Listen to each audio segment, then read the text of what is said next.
My mother and I each received an equal share of the inheritance, $20,000. She decided to buy a car, while I chose to invest all the money into cryptocurrency. It wasn't a reckless decision. I had spent a long time trading on demo accounts and studying the market beforehand. She constantly made little jokes and said she could give me a ride to the place where I washed dishes. It didn't bother me, and in the end she had to regret her words. But let's start from the beginning. I always thought the phone call would come on a quiet day, maybe a gray morning, maybe a soft evening. But instead, it came while I was standing in line at a crowded grocery store, holding a bag of rice I wasn't sure I could afford. The world didn't pause, not even for a second. A child cried behind me, the cashier laughed with a coworker, and I listened to a stranger's voice calmly announce that my father's will had been processed. My father, a man I had barely seen in the last years of his life, a man who slipped away slowly, almost politely, as if not wanting to disturb anyone. Hearing his name spoken felt like someone had opened a door I had locked years ago. Ms. Emily Carter? Yes. I'm calling to inform you that the inheritance distribution is complete. You and your mother will each receive $20,000. $20,000. The number didn't hit me all at once. It drifted around my mind like something I was afraid to touch. I felt the line move forward, but my feet didn't. Is there anything else? I asked. No. Funds will be transferred within 3 business days. That was it. No long message, no sentimental details, no last words from the man who once taught me how to ride a bike and then slowly drifted out of my life like a fading photograph. I walked home instead of taking the bus. The cold evening air helped me think. $20,000 wasn't life-changing for most people, but for me, it was oxygen. For years, I had lived in a tiny apartment with a wooden desk covered in notebooks, graphs, price charts, market cycles, and scribbles from my sleepless nights. Cryptocurrency had been my obsession, my private rebellion against the life everyone expected me to live. I had studied every crash, every pump, every psychological pattern, but demo trading only went so far. You could only pretend trade markets for so long before the simulation began to feel like mockery. Now, suddenly, I finally had real capital. When I opened my apartment door, the silence felt heavy. I set down the grocery bag and sat at my desk. My laptop was already open. It always was. A notification blinked on my screen, another candle forming on the chart I had been watching for months. The coin I believed in, the one everyone called a nobody project, had a pattern I recognized instantly. A setup forming. A rare one. A big one. I exhaled slowly. My hands were shaking, not from fear, but from a feeling I hadn't allowed myself to feel in years. Possibility. My mother called later that night. Her voice carried that forced strength she always used when trying to pretend she was completely fine. "Did they call you too?" she asked. "Yeah, 20,000. Not much, but better than nothing." I didn't respond. She never understood why I had spent so many nights studying something she called fake internet money. She believed in concrete things, houses, cars, handbags she couldn't afford but bought anyway. She sighed into the phone. Maybe we should do something together with the money. Something safe. Safe. Meaning predictable, meaning mediocre, meaning nothing. "I'll think about it," I said, though my mind was already elsewhere. When I hung up, I stared at my charts again. I had waited years for a chance like this. Every instinct inside me whispered that this was the moment, a real chance to step out of the shadows of minimum wage jobs, of scraping through the month, of pretending I didn't want more.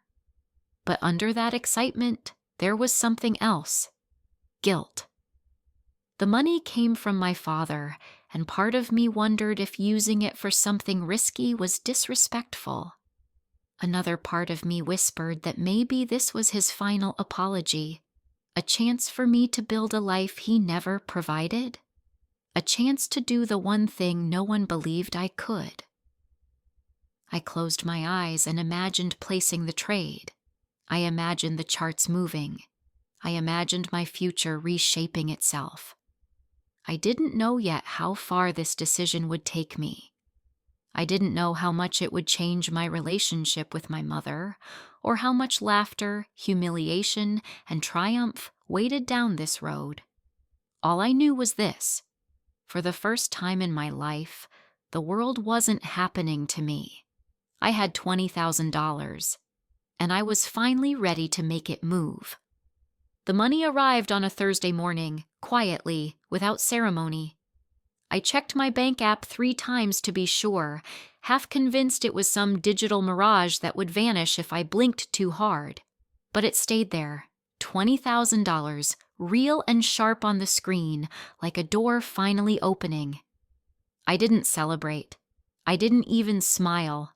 Instead, I stared at the charts glowing on my laptop and felt the weight of every decision I had ever hesitated on. I had replayed this moment in my mind 1,000 times. The day when demo numbers would become real, when I would have something to risk, something to lose, something to win. Now that it was here, the excitement mixed with fear, a strange knot twisting in my stomach. But beneath that, stronger than fear, was conviction. I had already spent years studying the market like a language only I cared to learn. Patterns spoke to me. Volume shifts whispered warnings. Candle movements felt like instincts more than data. While others scrolled mindlessly through their phones, I scrolled through market cycles, absorbing everything. I wasn't guessing. I was prepared. The coin I had been watching for months wasn't popular. It wasn't flashy. It was overlooked the same way people like me were overlooked. Simple, quiet, underestimated. But I knew what it was building. I knew the team behind it. And most importantly, I recognized the formation on its chart, one that almost always triggered explosive movement after long periods of accumulation. This was the moment. I transferred the entire $20,000 into my trading wallet. My hand hovered over the trackpad as if the wrong touch could collapse the world. Then slowly, I executed the buy order. And just like that, every cent of my inheritance was gone, transformed into digital fragments on a blockchain network. I leaned back in my chair, heart pounding, waiting for panic to hit. It didn't. Instead, a strange calm washed over me. I had done what felt right. Fear would have kept that money sitting uselessly in a savings account, shrinking against inflation, fading into nothing. I didn't want a life where safety meant stagnation. But investments don't pay for groceries, and I still needed to survive. 2 days later, after sending out a handful of rushed applications, I found myself walking into a small café 3 blocks from my apartment. It smelled like warm bread, burnt coffee, and something citrusy I couldn't quite place. A bell jingled above the door, and a short woman with gray curls glanced up from behind the counter. "Can I help you?" she asked. "I'm here about the job posting," I said. "Dishwasher, cleaner. Either is fine." Her eyes softened, the way people look at strays that wander too close. "It's both, sweetheart. You'll wash dishes, wipe tables, mop floors. Hours are long, pay is not great." She laughed in a way that didn't hide the truth. "Most people don't last." "I will," I said without hesitation. She blinked, surprised by my certainty, then motioned me behind the counter. "Name?" "Emily." "Well, Emily, welcome to the Blue Fern. If you don't quit after your first week, you'll be the first in months." Her voice was teasing, not cruel, but it still poked at the insecurity gnawing at my chest. I didn't belong here. I didn't want to belong here. Yet this job was the bridge between now and the future I was building, one I wasn't ready to explain to anyone. My first shift was humbling. The sink piled with dishes felt like a never-ending punishment.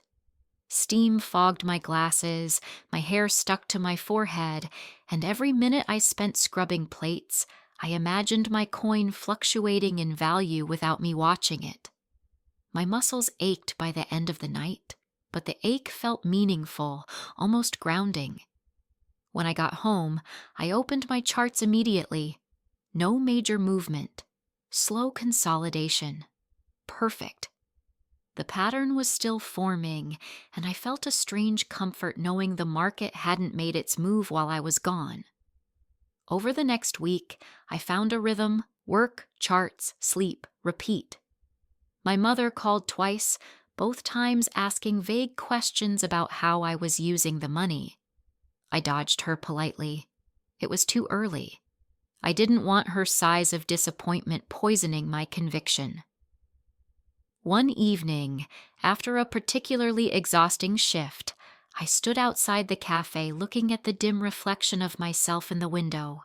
My apron was stained, my hands smelled like lemon soap, and my shoes were wet from mopping. To anyone else, I probably looked small, tired, unremarkable.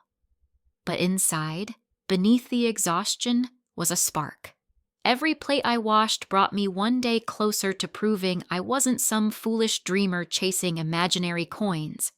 I was building something, quietly, patiently, without applause. The world didn't need to understand. Not yet. All I had to do was hold on long enough for the market to wake up. I should have known something was up the moment my mother asked me to come over on a Sunday morning. She never called me early unless she wanted to brag about something. Linda Carter loved her victories big and small, especially the small ones. The ones normal people didn't think were worth celebrating. New shoes, a discounted blender, a compliment from a stranger in a parking lot. All of it was material she saved for later retelling. So when I pulled into her driveway and saw the flash of silver gleaming like a trophy in the sunlight, I didn't need to guess what the news was. A brand new luxury car, the kind that made neighbors peek through blinds, the kind polished so aggressively it reflected the clouds. My mother stood beside it, striking a pose as if waiting for cameras to flash.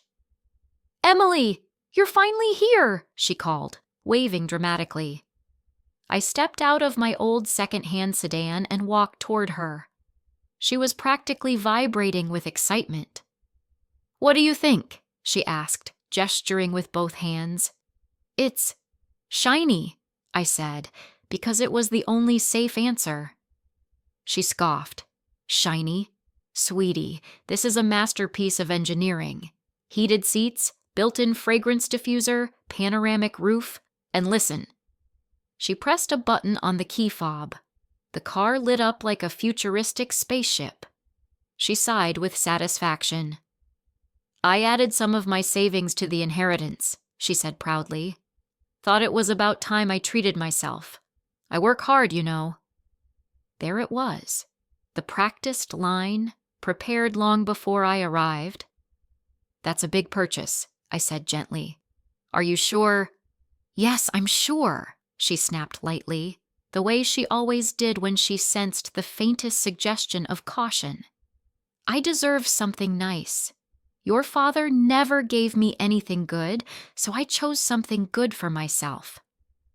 She brushed invisible dust from the hood, smoothing her palm over the surface as if touching something sacred. I watched her silently, listening to the soft hum of satisfaction in her voice as she listed feature after feature. She didn't ask about me, or how I was coping, or whether the inheritance stirred complicated feelings. It was all about the car. She finally stopped talking long enough to smile in my direction. "You should sit inside. Go on, try it." I climbed in. The interior smelled of leather and synthetic new car scent strong enough to give me a headache. Everything was spotless and cold. "Isn't it wonderful?" she called through the open door. "It's nice," I said. "Nice?" She laughed. "Emily, this is what smart decisions look like. Something that holds value. Something real." The jab wasn't direct, but the implication stung.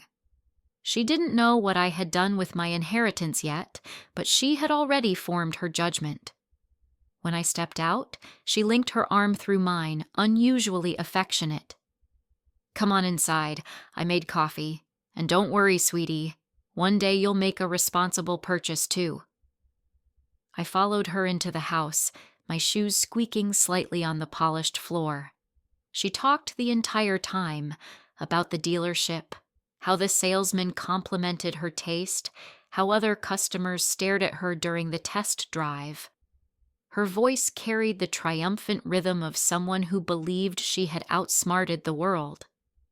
I tried to imagine myself telling her that I had invested all my money into a cryptocurrency she'd never heard of, and my stomach tightened. She'd explode into laughter. She might even lecture me about real-world value, waving her keys like proof of her superiority. So I said nothing. After an hour of listening politely, I excused myself. She didn't even notice I left until I was at the door. Walking back to my car felt like shrinking. Her shiny new vehicle stood tall beside my dented sedan, like a reminder of everything she believed I lacked. When I closed my driver's door, I placed my hands on the steering wheel and breathed out slowly. The cafe job, the charts, the exhaustion, they all weighed on me at once. But beneath that weight was a spark of stubbornness, a quiet certainty. My mother's path was not my path. She bought something to show the world she was successful. I bought something invisible, something silent, volatile, unpredictable, a seed. She saw only what existed today. I was betting on tomorrow. As I drove home, the streetlights flickered across my windshield, and the city looked blurry through the film of fatigue in my eyes. I didn't know yet whether my decision would make me look brilliant or foolish. The future wasn't guaranteed. But I knew one thing. My mother had spent her inheritance to buy a moment of admiration. I had spent mine to buy a future. Only time would reveal who made the better choice. My mother always loved family dinners, not because she cared about bonding or conversation, but because she enjoyed having an audience. She liked the performance of it, the carefully arranged plates, the 2 strong candles that made the room smell like artificial lavender, the way she sat at the head of the table as if she were presiding over some grand event. I didn't want to go that evening. My body ached from the cafe shift, and my brain felt heavy from staring at charts until 3 a.m. the night before. But when she called and insisted, "Emily, it's just dinner, don't be dramatic," I forced myself to show up. The moment I stepped into her house, I smelled the roasted chicken and the familiar scent of her vanilla room spray. Everything looked staged, polished, and unnaturally perfect. She was slicing bread when I walked in, humming loudly, the gold bracelet on her wrist catching the kitchen light. "There you are," she said with exaggerated affection. "Sit, sit. Dinner's almost ready." I sat. We talked about small things at first. Weather, her work, a distant cousin who'd gotten engaged. Nothing harmful, nothing personal. She never asked about my job. She never asked how I was handling the inheritance emotionally, but I'd learned to expect that. It wasn't until she poured herself a glass of wine and settled into her seat that she finally brought it up. "So," she said, swirling her wine dramatically, "I've been meaning to ask, what did you do with your 20,000? My chest tightened. I hadn't wanted this conversation. Not yet. Not with her mood so triumphant. But I swallowed my nerves and answered honestly. I invested it, I said, in crypto. For a moment there was silence, just a tiny pause, like the universe inhaling before an explosion. And then it came. My mother burst into laughter. Not a soft chuckle, not a disbelieving giggle, loud, full, theatrical laughter that echoed across the room. She slapped the table. She laughed so hard she wiped tears from the corners of her eyes. "Oh, sweetie," she gasped between breaths. "Are you serious? You spent all your money on imaginary coins? On a computer game? It's not." But she didn't let me finish. "You didn't get yourself anything real?" she went on, incredulous. "Nothing you can actually touch?" "Oh, Emily." She shook her head dramatically, as if she were mourning my intelligence. Here it was. The moment I'd feared. The moment I had played through in my mind, imagining several versions of how it might go. But even my worst predictions hadn't prepared me for the level of mockery in her voice. She pointed her thumb proudly toward the window, where her luxury car sat glowing under the street lamp. "Meanwhile, I bought something valuable," she said smugly. "Something that will last. Something that shows you worked hard. Look at it. Beautiful, isn't it?" I said nothing. She took my silence as permission to continue. "Honestly, darling," she sighed dramatically, "I don't understand you. You've always been too idealistic. You need to be practical, realistic. What you did was reckless." She smirked, the kind of smirk that always made me feel small when I was younger. "But hey," she added with a bright grin, "if you ever need a ride to your dishwashing job, let me know. Mommy's new car has plenty of space." It felt like an arrow through my chest.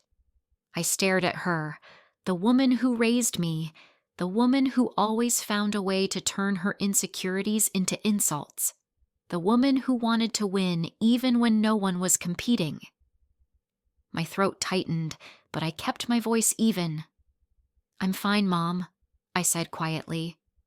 "Oh, I'm sure you are," she replied, clearly not believing it. She took another sip of wine. "Just don't say I didn't warn you when it all disappears." Dinner continued, but the warmth had evaporated. She rambled about her car again, about the leather seats and the engine, and how everyone at work admired it.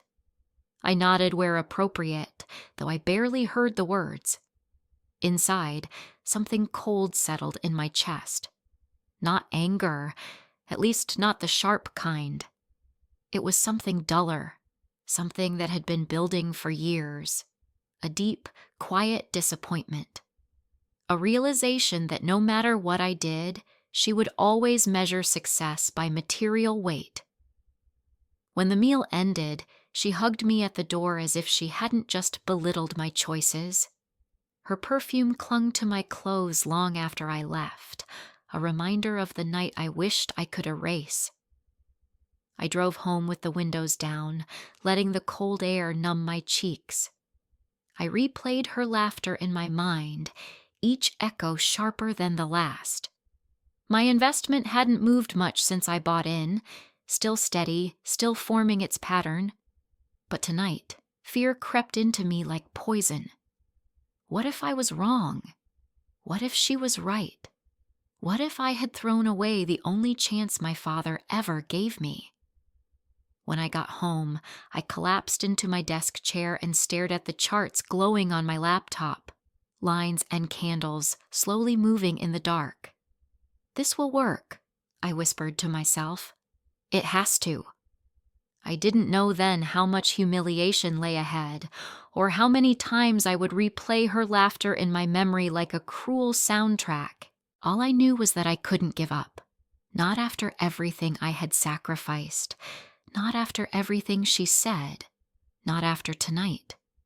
If anyone had asked me what 6 months felt like, I would have said a lifetime. Because that's how it felt. an endless stretch of days that blurred together, filled with steam from the cafe sink, the sting of cleaning chemicals, and the echo of my mother's laughter replaying in my head like a cruel looping soundtrack. Every morning I woke up at 6:30, pulled on the same faded black pants and worn sneakers, and walked to the Blue Fern before the sun even decided to appear. The air was crisp in the mornings, the kind that made your lungs sting a little. Sometimes, as I walked, I'd imagine I was someone else. Someone who hadn't bet their entire inheritance on a digital coin. Someone who didn't smell like dish soap and burnt coffee. Someone who wasn't the punchline of her mother's jokes. My mother didn't let it go. Not once. She called me at least twice a week, and somehow the topic always found its way back to her car. Oh, you should have seen Sandra's face when I parked next to her. Emily, the heated seats are a blessing. You wouldn't believe it. You're still doing that crypto thing, right? Still pretending those coins are real? Sometimes she didn't even disguise the mockery. How's the dishwashing, sweetie? Did they promote you to mop specialist yet? I learned to respond with polite hums, forcing myself to stay calm, reminding myself that success, if it ever came, would silence her better than any argument. But humiliation isn't always loud. Sometimes it comes disguised as routine. At the cafe, I became the reliable one. The owner, Mara, trusted me more than the other temporary workers. I stayed late, showed up early, and didn't complain when customers left plates covered in congealed pasta or when a latte exploded in the espresso machine. Still, the job was exhausting. I'd come home with aching shoulders, raw hands, and the lingering smell of grease that no amount of showering could fully wash away. Every night, no matter how tired I was, I logged onto my laptop and checked the charts. Sometimes I stared at them so long the numbers started blurring. My coin moved a little, up, then down, then flat. A heartbeat without rhythm. Some nights doubt pressed down on me like a weight. What if I had ruined everything? What if my mother was right and I had thrown away something real for something imaginary? But then I'd remember the research, the team, the roadmap, the long patterns I had studied over and over again. This is the accumulation phase, I whispered to myself on the hardest nights. The breakout hasn't come yet. Be patient. The cafe became my anchor. In its noisy, warm chaos, I found something strange. Discipline. Purpose. Even if it hurt. Even if I felt small. Even if customers never looked twice at me when they dropped their dirty dishes in the sink. There was one regular who always left the table spotless, stacking his plates neatly, sometimes leaving an extra $1 under his mug. He'd smile at me as he left and say, "Hang in there." I didn't know his name, but his kindness softened something inside me I didn't realize had gone numb. Still, the humiliation didn't stop. One night, after a 12-hour shift, I dragged myself to my mother's house because she insisted she had news. The moment I arrived, she tossed me the car keys. Want to hear the best part? The dealership offered me an upgrade. They say with a little more money, I can get the next model up. I blinked, exhausted. Mom, do you have the money for that?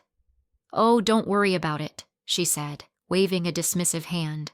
Worst case, I'll just take a little loan. I deserve it.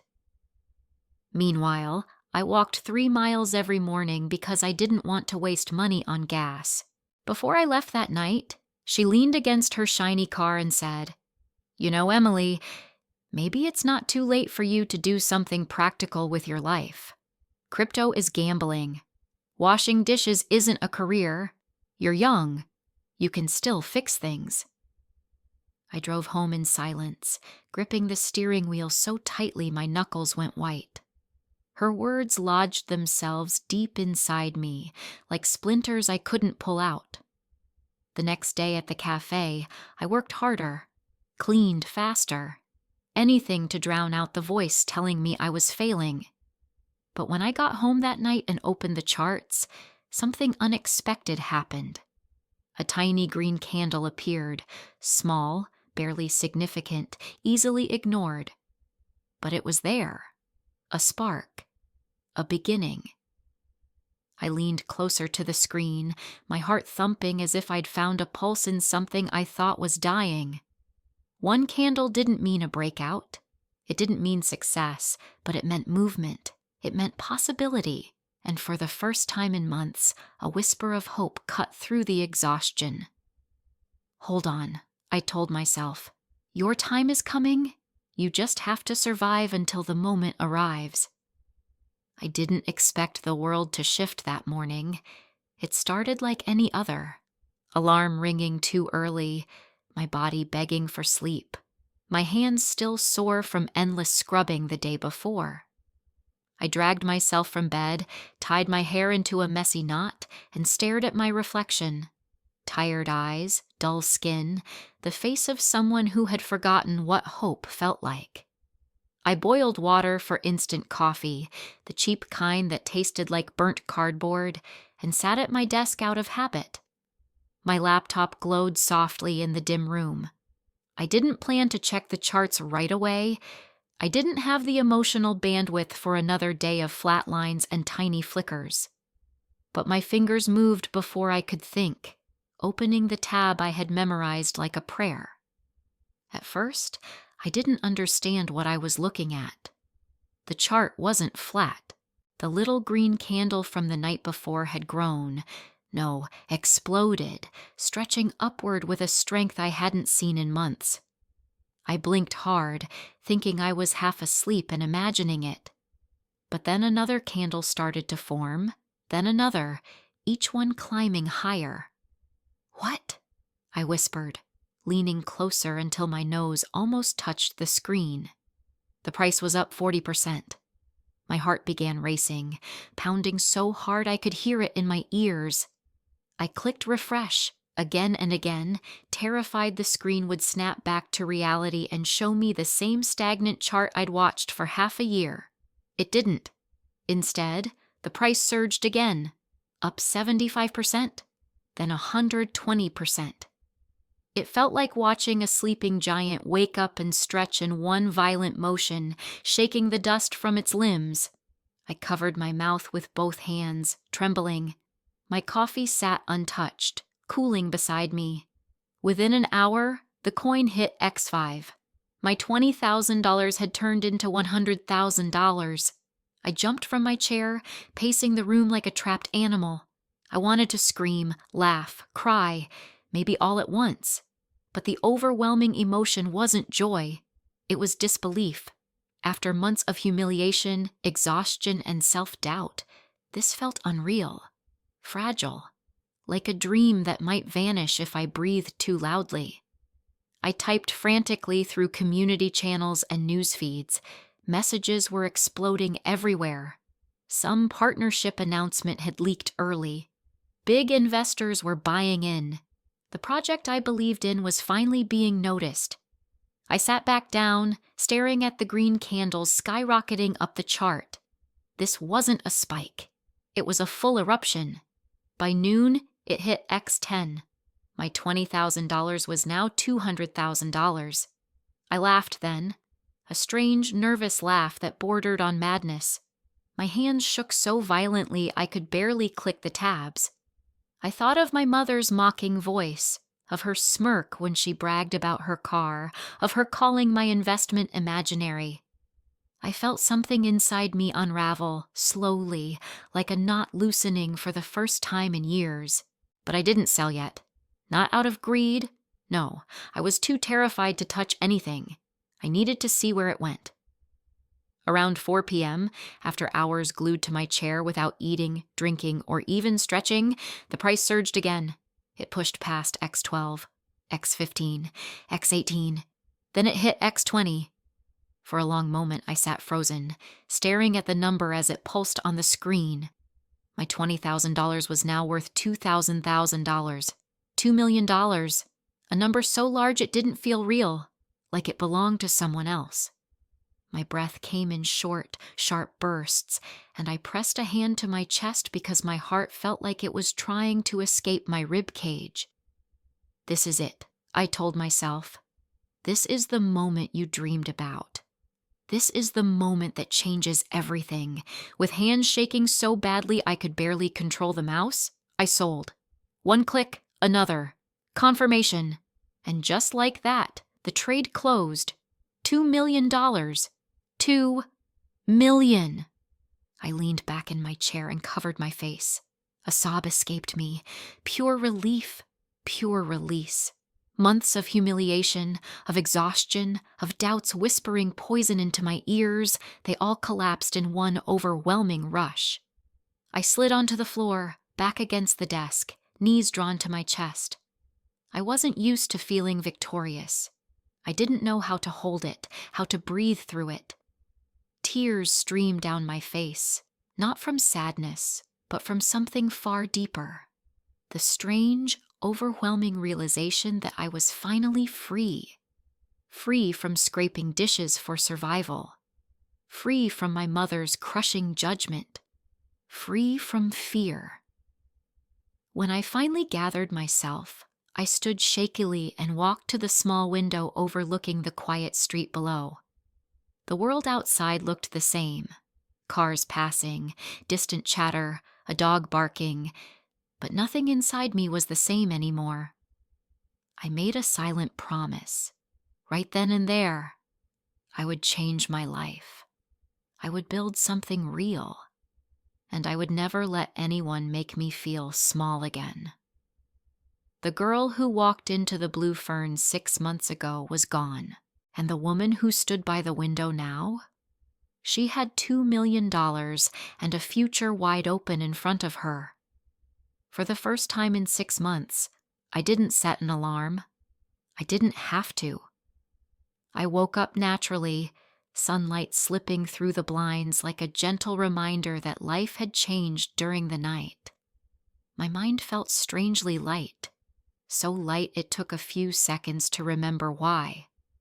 $2 million. The memory hit like a warm wave, and I sat up in bed with a disbelieving laugh. It wasn't a dream. It wasn't some glitch. It happened. My laptop was still open on the desk across the room, the final numbers frozen on the screen like a trophy. I didn't go to work that day. Instead, I called Mara, the cafe owner. "Mara, it's Emily. I need to talk to you." She immediately sounded worried. "Are you sick? You never miss shifts?" I hesitated, staring at the dust particles dancing in the sunlight. "I won't be coming in anymore. I'm quitting." A long silence followed. When she spoke again, her voice had softened. "You okay, sweetheart?" I smiled, though she couldn't see it. "Yeah. For the first time in a long time. I'm more than okay." She sighed, the warm, sad kind of sigh older people make when they know change is coming whether they want it or not. "Well, I'm proud of you. Whatever you're doing next, I hope it makes you happy." It would. I didn't know exactly how yet, but it would. I spent the entire day driving around the city, visiting neighborhoods I'd only passed through on the bus, walking through parks I'd never had time for, tasting freedom in the air with every breath. My old car rattled the whole time, but even its familiar shudder felt like part of the victory. And then, late in the afternoon, I found myself parked in front of a house I'd never seen before but had always imagined. It was white, with soft wooden trims, a wraparound porch, and tall windows that let the sun pour in. A house that felt like peace. A house that felt like mine. 3 days later, it was. The real estate agent nearly fainted when I offered to buy it outright. As I signed the papers, I kept waiting for someone to burst into the room and tell me a mistake had been made, that people like me didn't get houses like this. But no one came. After the house, I bought a car. Not the loud, flashy kind my mother loved. Mine was elegant, quiet, powerful in a way that didn't need to brag.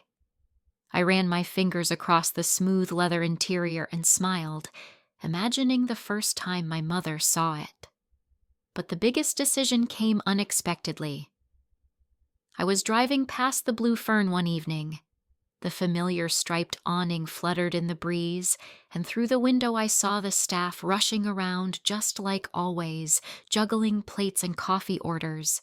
The place looked tired, worn down, loved, but struggling. Something inside me pulled hard. I parked the car and stepped inside. The smell of coffee and lemon cleaner hit me instantly, triggering months of memories, good and bad. Mara looked up from behind the counter, surprise flashing across her face. "Emily, I thought you moved on to bigger things." "I did," I said, "but I want to talk to you about the cafe." She raised an eyebrow. "What about it?" "I want to buy it." She blinked, as if the words didn't register. "Buy it?" "Sweetheart, this place is old. The equipment is ancient. The kitchen barely functions. You don't want this." But I did. More than she knew. "I want it," I repeated gently. "It means something to me." She stared at me for a long time, her expression shifting from confusion to disbelief, then to something like pride. Finally, she nodded. "If you're serious, we can talk numbers." I was serious. A week later, the Blue Fern was mine. Signing those papers felt different from signing for the house. This time, I didn't feel like an imposter. I felt grounded, purposeful, like I was planting roots in a place where I had once scrubbed dishes and doubted my worth. I walked through the cafe late that night, after the official handover. The lights were dim, casting soft shadows across the tables. My footsteps echoed gently against the tile floor. I touched the counter where I had once stood, exhausted and invisible. I touched the sink where I had spent hours battling mountains of plates. I touched the door frame that had rattled every time a customer rushed in on a windy day. And then I whispered to the empty room, "We're going to start over." I didn't want revenge against my mother. I didn't want to throw success in her face. What I wanted was to build something that reflected who I really was. Something earned, something meaningful, something solid. The house was comfort. The car was convenience. But the cafe?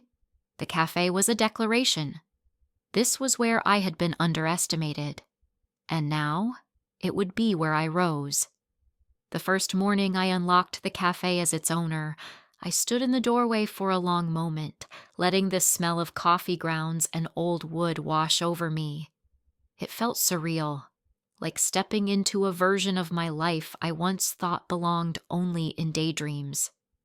The Blue Fern, with its chipped paint and squeaky chairs, had once been the place where I scrubbed dishes until my fingers wrinkled. Now, it was the place I would rebuild from the ground up. "Morning, boss." I turned to see Jonah, a barista who had worked there far longer than I had. He smiled the same shy smile he always had, but today there was something different in his eyes. Hope. Maybe curiosity. Maybe both. "Morning," I said. The word tasted different now. We walked inside together. The old machines hummed weakly, sputtering like they were begging for retirement. The walls were dull yellow, the kind that absorbed light instead of reflecting it. The ceiling fans creaked rhythmically, as though protesting their years of service. I clapped my hands once, feeling determination surge through me. "Let's get to work." Renovation became my new obsession. Just like I had once studied cryptocurrency patterns into the dead of night, I now studied color palettes, furniture catalogs, business regulations, and renovation codes. I hired a contractor team, and for the next month, the cafe transformed bit by bit. The peeling paint was replaced with warm, earthy tones. Soft lights replaced the stark fluorescence.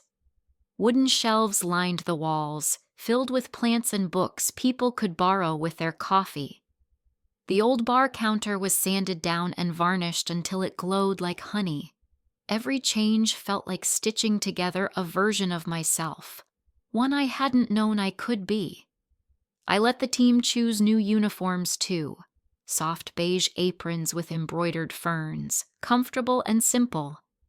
Jonah tried his on and spun dramatically. "We look like fancy hipster baristas," he joked. "No," I laughed. "We look like people who take pride in where they work." The day the coffee machines arrived, sleek, modern, more advanced than anything the Blue Fern had ever seen, I felt something bloom in my chest. The installers showed me every button, every lever, every careful technique. I learned quickly. I always did when I cared. Later, I practiced pulling espresso shots long after everyone else went home. The smell of dark roast clung to my clothes, and my hands shook from caffeine, but I didn't stop until I got it right. Not perfect, not flawless, just mine. One evening, after a particularly long day of painting and reorganizing, I stood at the large window facing the street. Outside, people walked their dogs, couples strolled hand in hand, and the sky glowed pink with sunset. This life, this quiet, steady, confident life, felt so different from the one I had lived before. Back then, I'd carried shame like a second skin. Now, I carried purpose. The first soft opening we held was only for the staff and a few regulars who had known the old cafe well. When they stepped inside, their reactions made all the exhaustion worth it. "Oh my God, what have you done to this place? It looks beautiful. It feels warm." Warm. That was exactly what I wanted. When I brewed my first official coffee behind the new counter, Jonah leaned in and whispered, "Proud of you." For a moment, I almost cried. But the biggest surprise came a week after opening. A woman entered the cafe during a quiet afternoon lull. Her hair was neatly pinned, her coat elegant. She walked slowly, taking in every detail, the walls, the lights, the decor, the calm atmosphere. She approached the counter and glanced at my name tag. "Are you the owner?" she asked. "Yes," I replied. "My daughter used to work here," she said softly. "She said it was hard. But this place feels different now. It feels like somewhere people would want to stay." Something warm fluttered in my chest. "Thank you," I said. She nodded, bought a latte, and left. As I watched her go, I realized something. Transformation wasn't just about business. It was about people noticing the care, the effort, the love poured into a space that once felt forgotten. And in creating that, I was finally healing parts of myself I didn't even realize were still wounded. Every morning now, I wake up excited, not anxious. I open the cafe doors with pride, not dread. I speak to customers without feeling invisible. I look at the staff and see more than coworkers. I see a team, a family. Sometimes, when wiping down the counter at closing time, I catch a reflection of myself in the window. Not the tired dishwasher who scrubbed pans until her fingers cracked. Not the girl who hid her dreams because her mother mocked them. But a businesswoman. Someone building something real, brick by brick, day by day. A woman who made her own life.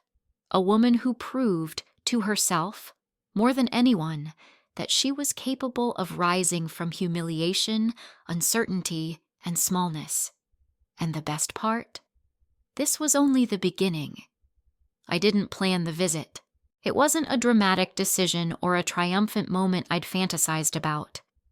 It simply happened one quiet afternoon when I finished closing the cafe earlier than usual.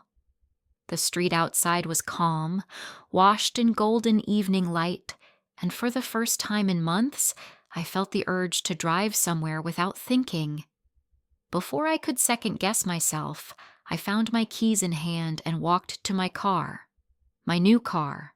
Not loud, not flashy, but elegant, smooth, and beautifully understated.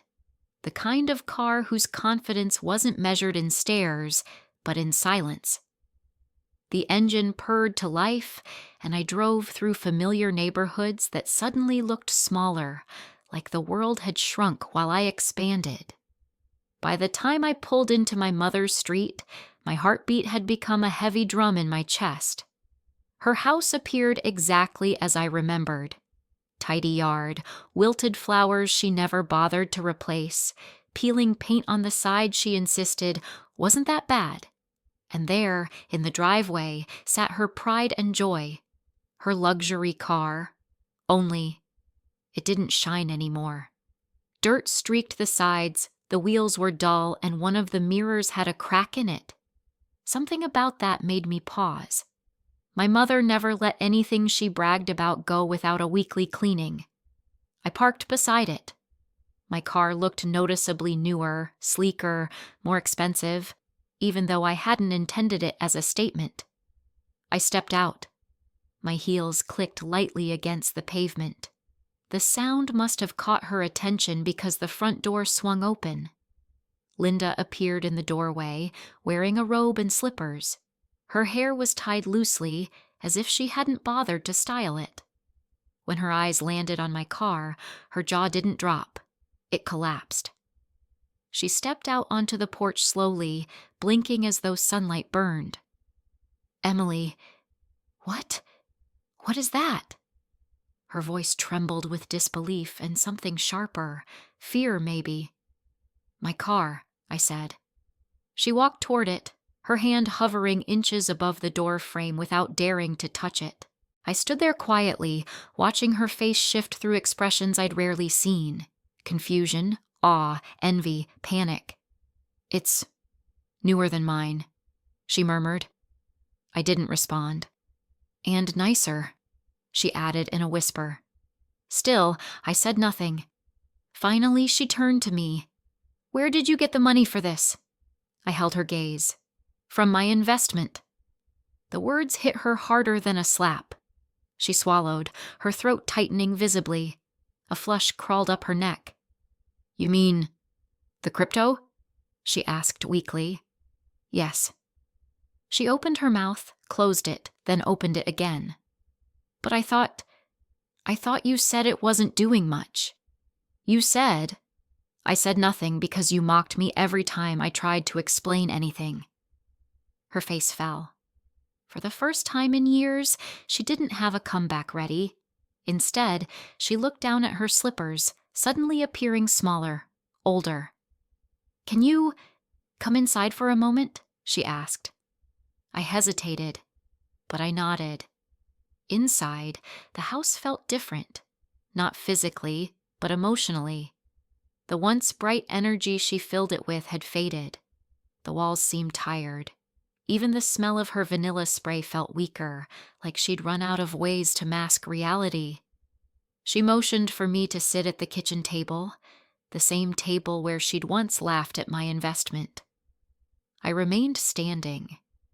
She took a deep breath. Her hand trembled as she brushed her hair back. I don't have any savings left," she whispered. "The car payments, the insurance, the loan I took, it's all more than I expected." I stayed silent. "And the mortgage." She paused, voice cracking. "Emily, I'm behind, and I don't know how to fix it." Then, something I never expected happened. Her eyes filled with tears. "I need help," she said. "I need your help." The words floated in the quiet kitchen like a confession. She looked at me with a vulnerability I had never seen, not even when my father got sick. Back then, she masked everything with anger or denial. But now, she was stripped bare. I breathed slowly, letting everything settle. The humiliation, the months of her laughter, the harsh comments, the nights I had cried alone from exhaustion and doubt. And now here she was, trembling, asking for support. She waited, I walked slowly to the window and looked outside at our two cars side by side. Mine reflected the orange glow of sunset. Hers looked dull in the fading light. I turned back to her. "Mom," I said gently, "I remember how you laughed at me." She closed her eyes. "I remember you calling my investment imaginary. I remember you offering me a ride to my dishwashing job." She looked down at her shaking hands. "And now you want help." A tear slipped down her cheek. "Emily, I'm sorry. I didn't know. I didn't believe." I held up a hand. "I'm not here for revenge." She looked up with a flicker of hope. "But I won't rescue you from the consequences of your choices." Her hope faltered. "If you really want help," I continued softly, "I can offer you something." She leaned forward. "A job," I said. She froze. "At my café." Her mouth parted in shock. "A job? What kind of job?" I met her eyes. "Dishwasher." For a moment she didn't react. She just stared at me, her mouth slightly open, her eyes searching my face for any sign that I was joking. My mother, who had laughed at my dreams, belittled my choices, and paraded her car like a trophy, was now frozen in absolute disbelief. Dishwasher?"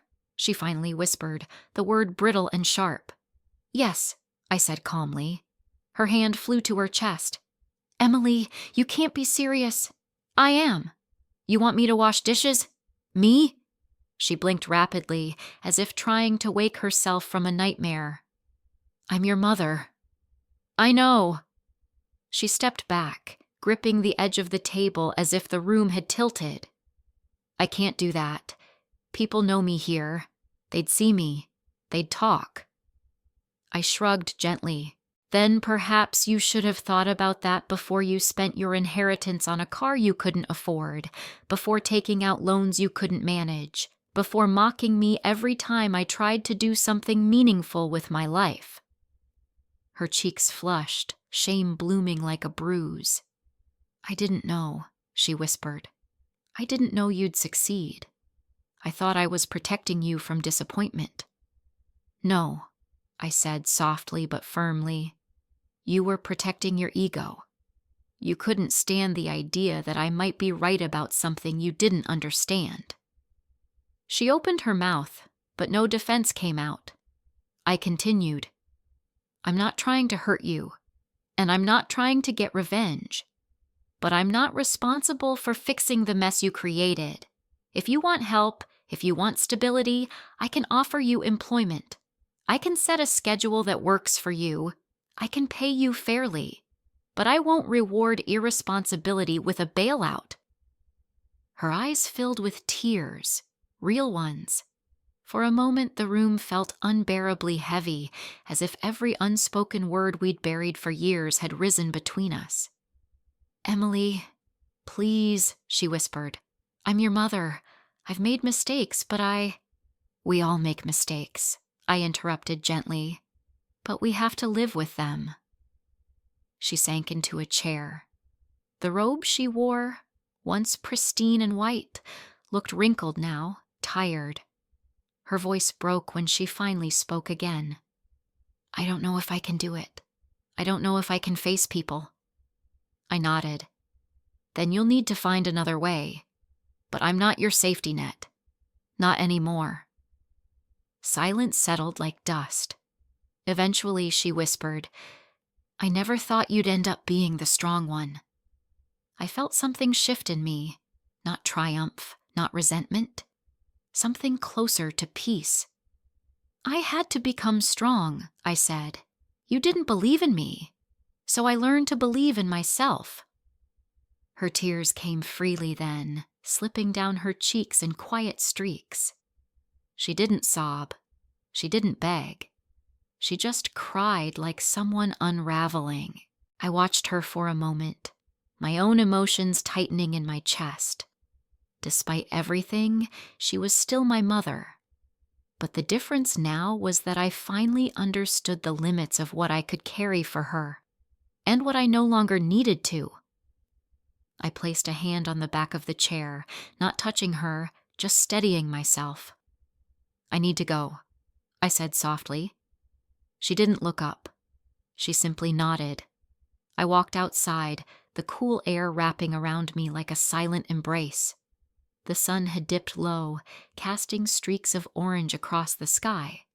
My car shimmered faintly in the fading light, elegant and quiet, waiting for me. As I opened the door, I glanced back at her house, at the cracked driveway, at the car she had once worshipped, at the windows glowing dimly from inside, where my mother sat alone with the weight of her choices. I wasn't angry. Not anymore. I got into my car, the leather seat warm beneath me, and started the engine. The quiet purr felt like a heartbeat syncing with my own. As I pulled away from the curb, I felt a calm settle over me, deep and grounding. I hadn't punished her. I hadn't humiliated her. I had simply offered her the one thing she had never offered me, a path to rebuild. She didn't have to take it, but it was there. As I drove toward my home, my beautiful home, I realized something profound. This wasn't a story of revenge. It wasn't the dramatic downfall of a mocking parent or the glorious rise of an underestimated daughter. It was a story of growth, of choosing myself, of making decisions no one understood, of trusting my instincts, of enduring ridicule, exhaustion, and doubt until the world finally shifted. I parked in my driveway, listening to the engine hum to stillness. The evening breeze carried the faint scent of pine and something warm from a distant chimney. I stepped out, walked up the porch steps, and paused with my hand on the door. I had reclaimed more than money, more than pride, more than a future. I had reclaimed my dignity, and that, I realized, was worth more than any inheritance. The door clicked open behind me as I stepped inside, closing the chapter of the girl who once doubted herself, and beginning the life of the woman who never would again.